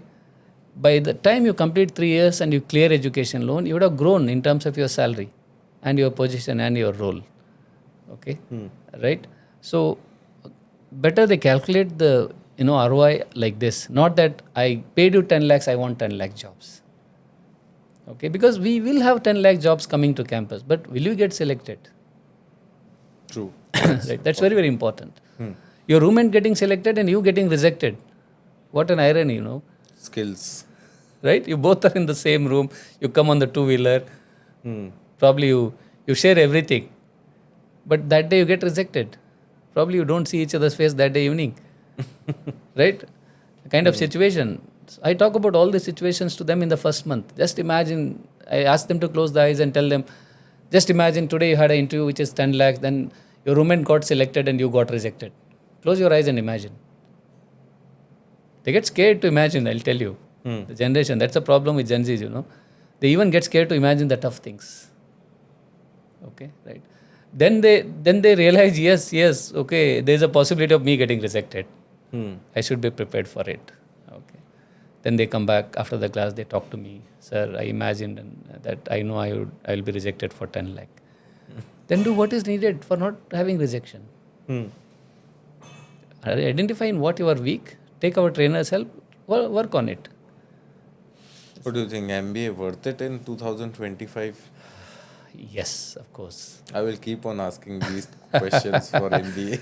So I'll tell you, MBA worth it, I'll tell you. It's because it assures you a job in the tough times.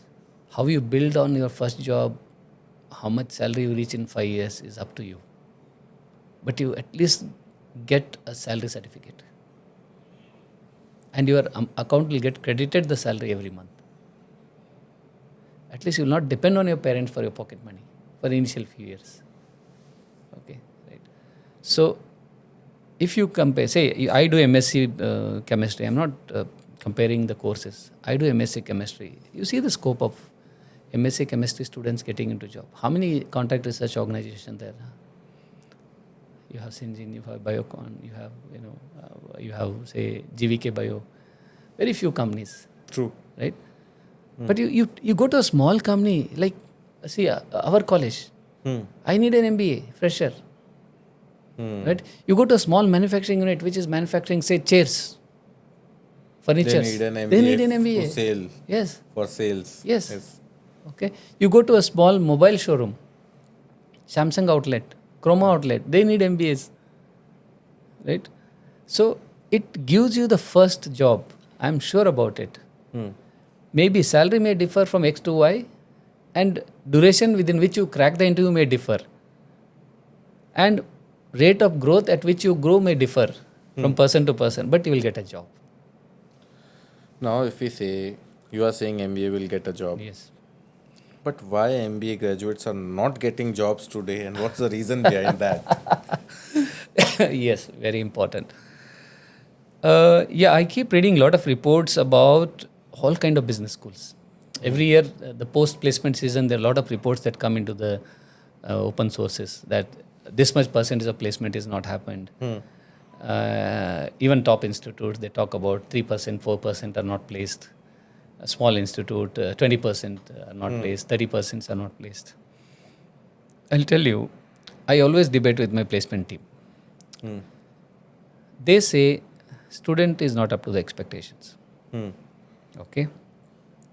Then I will call senior batch student whom we failed to place for the same reason that he was not up to the expectations.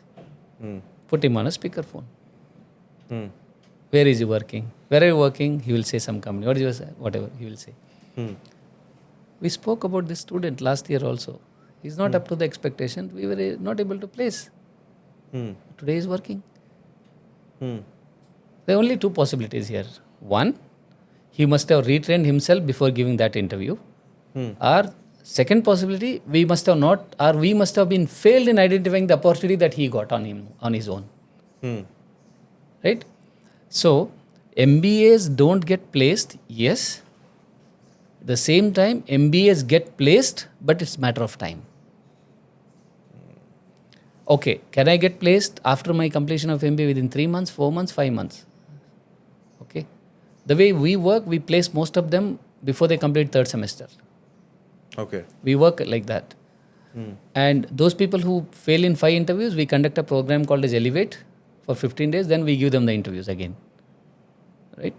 So, there are some students who will not get placed even after completion of final semester MBA. But even such students will be placed in maybe 1 month, 2 months. Sometimes by us, sometimes on their own they get the job. Okay. In last 23 batches that I have seen in my life, every batch had a student who was rejected by say 10 companies, and today he is working for a great company. Right? And how did they achieve Yes. that job? Yeah. See, number one, when they get to know that they're rejected in 10 company interviews, they consciously start working and putting efforts in improving. We tell them in the college to do communication improvement, you do this, they will not do. But when they get rejected, they do. Number one. Number two, they will start identifying the sources where their application can go and which can click. Number three, they pay to Naukri.com for the payment subscription, they upload the profile. Earlier, they will not do this because they know college will place me. Why should I pay to Naukri.com? Right? Correct? So, when they start exploring their own opportunities conveniently as per their choice, something will crack. That means proactiveness is missing in them. Yes. And that comes after 10 rejections. Yes, 10 rejections. See, that's what I said in the beginning, that respect the failure. These same students who are rejected 10 interviews will not be so serious. I'll tell them, you have 3 mistakes in your CV. Technical errors, They spelling will not mistake. correct that. Correct. And they will keep on forwarding the After same. 10 rejection, they will come and sit with us. Sir, please check my CV. Okay. So, but yes, everyone will get a job.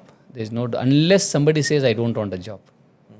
What matters is salary, duration, nature of company, and the role. May differ, but everyone will get a job. Great viewpoint, and I think I'm convinced with this. Yes. There's a growing narrative on social media also that MBA is useless, degrees are outdated. Lot of people talking on podcasts that MBA degree will lead you nowhere. Yes. As a representative of a B school, Yes. what's your take on that? Okay. Good. I probably would like to repeat some of the points. Every Yeah, business school should work on fine-tuning their pedagogy. Okay.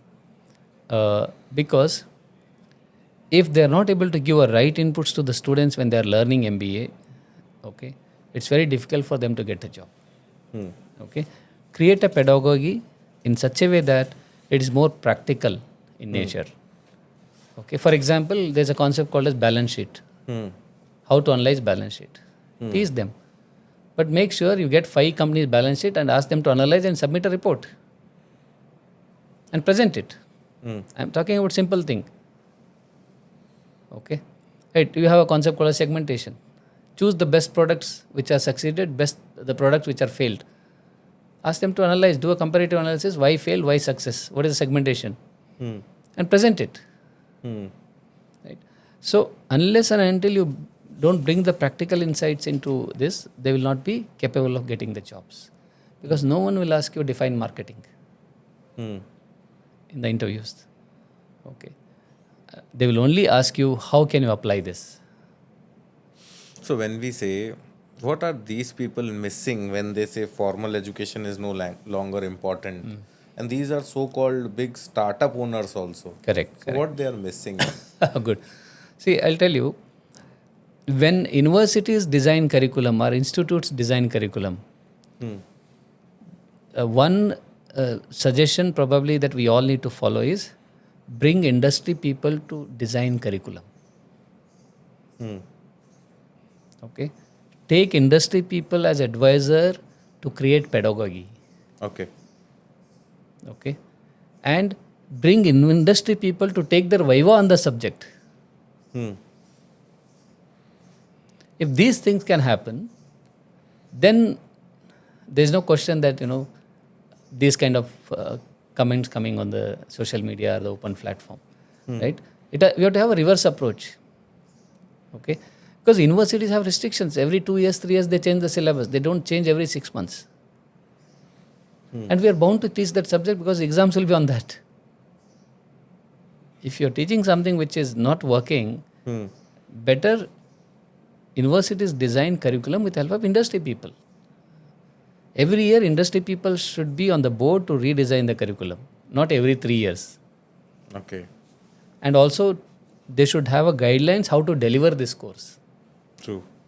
Okay, and also they should have a guidelines how to assess students on this course.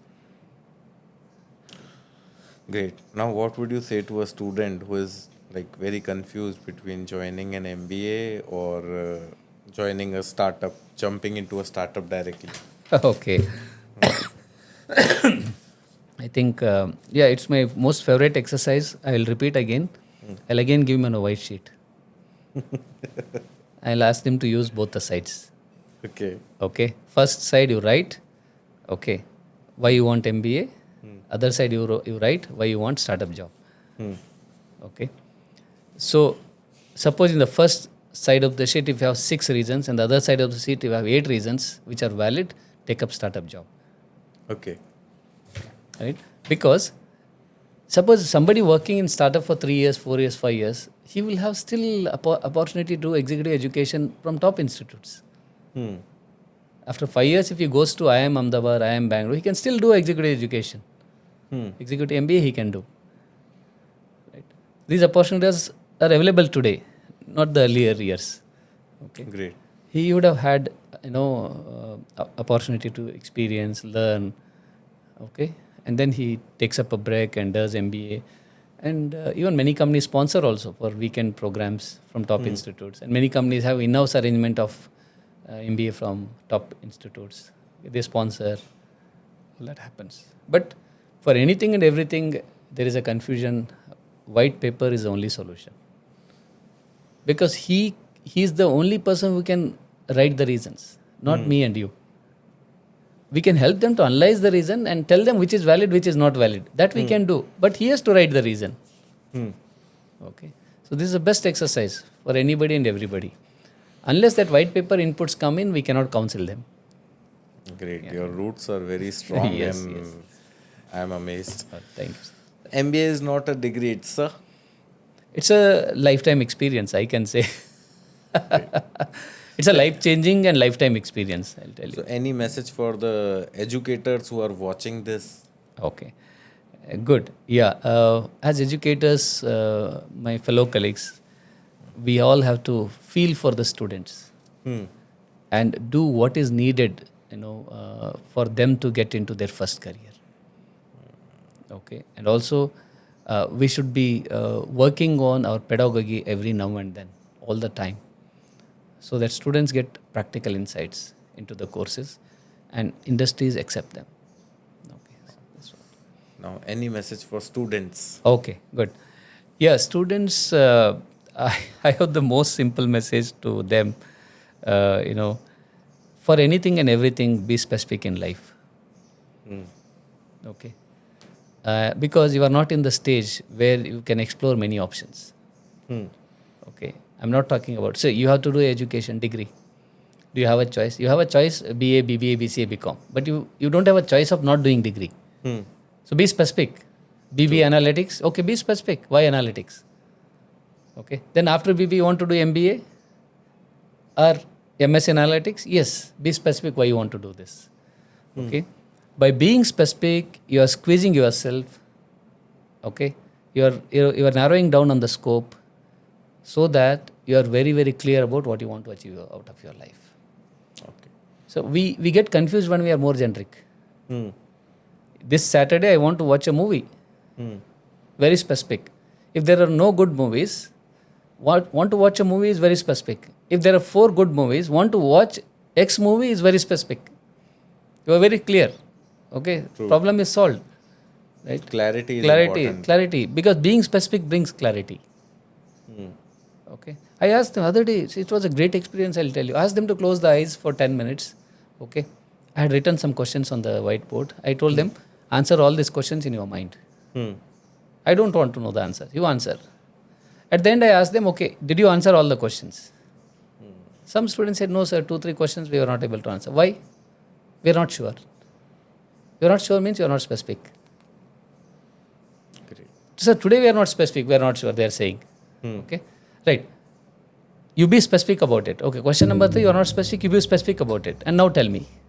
Yes, sir, I am specific about it. I want to work for BFSI sector. Okay. Okay, right. You can change from BFSI, you can go to IT. Who's asking you not to go to IT? You can change in the future. But for today, your first choice, be specific for that. because you can start the journey, right? You put your first step on the pedal. And for that, paper is important. Important. Now, any message for the college chairmen who have not visited Jodhpur but are thinking about Mediagarh? What Yes. do you advise them? Yes, I think to all my colleagues and fellow business people and chairmen, I would like to request, there's a company which is taking care of education sector in terms of enhancing the brand, reputation, perception management. And the team at Mediagarh is highly trained to address the problems of educators, pain areas of educators, and the growth requirements of educators. So give a chance to yourself, come meet, discuss your aspirations, share your expectations. Probably Mediagarh, I'm sure, will definitely map your expectations and their expertise and probably give a better shape to the branding activities. Right. No problem. Yes. Thank you so much. Thank you for the feedback. And thank you for giving out the time today. Yes. I have learned a lot of things from you, and I already follow this pen and paper, but Yes. now I have got more clarity. Yes. And I'm like, many times we are in self doubt that Yes. what we are doing, whether we are doing it right or not. But Yes. from like sitting with you today, I've got a lot of clarity and a lot of confidence that yes, whatever I'm doing extremely right, and I'm on the right direction. Yes.